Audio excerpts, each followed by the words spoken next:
Yesterday, the best quarterback at Steelers practice was not wearing a Steelers jersey or helmet. That's right. The GOAT himself, Ben Roethlisberger, stopped by Wednesday's practice and visited with his team and teammates. Based off the footage, though, there was one teammate he wasn't too eager to say hi to. I think we all understand why. It didn't have to be this way.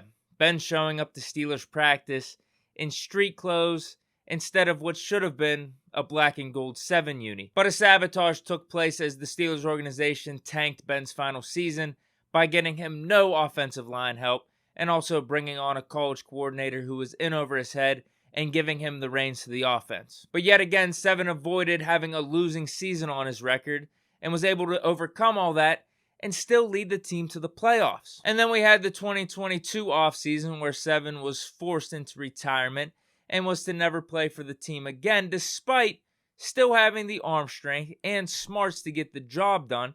Had 7 game-winning drives, which was the most in the NFL. I don't think it was a coincidence that those happened every time he was able to take full control of the offense late in the games. But does the true GOAT sulk and just be better? No, the true GOAT looks his saboteurs directly in the eye, creates small talk, makes amends like a class act, being the bigger man. But the true GOAT also does not forget to thank the one that stuck up for him to come back in 2021, and that was the owner, Art Rooney II. But that stuff aside, whenever we're talking about the true GOAT, I think we have to look at the big picture and evaluate many things whenever we're talking about that GOAT status. The true GOAT does not tamper with other teams whenever he's under a contract with his current team.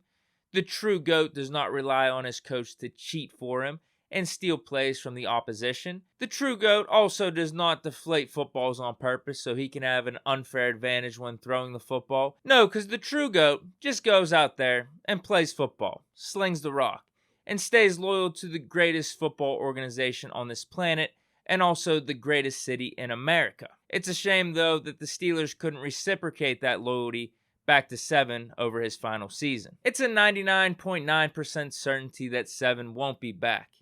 And it is what it is. We'll just have to accept that, move on. That's life. It was bound to happen at some point. Nothing ever stays the same.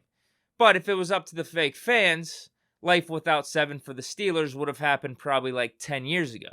Ungrateful bastards. But there have been hints and signs, though, however, as to who is supposed to be the rightful heir to the Steelers' QB1 throne. And we were able to see another one yesterday. Going back to the tapes, we look at yesterday's practice. We see Big Ben and also his number 1 wide receiver target over these last couple years, Deontay, showing respect. Let's go back to the last preseason game against the Jaguars. What do we see? Kenny Pickett and that same receiver.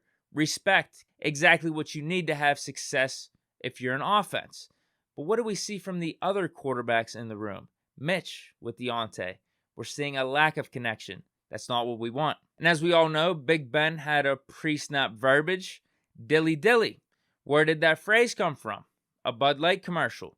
And what beer did Kenny Pickett drink after the Clemson win whenever he said, I'm going to go home and have a cold one? That's right, a Bud Light. And we know that information thanks to Big Deke News. And then the obvious one, Big Ben wore number 7. Kenny Pickett wears number 8. Numerically, chronologically, however you want to phrase it, 8 is next in line after 7. That's just simple math.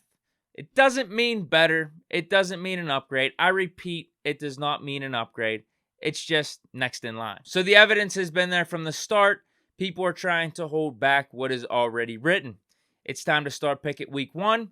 Go on the road, get that dub up in Cincinnati against Joe Burrow, and come back home 1-0. Steeler Nation! Let's ride! That's it for Big Deke News, though. Let me know what you guys think down below in the comments. Stay chillin'. Peace.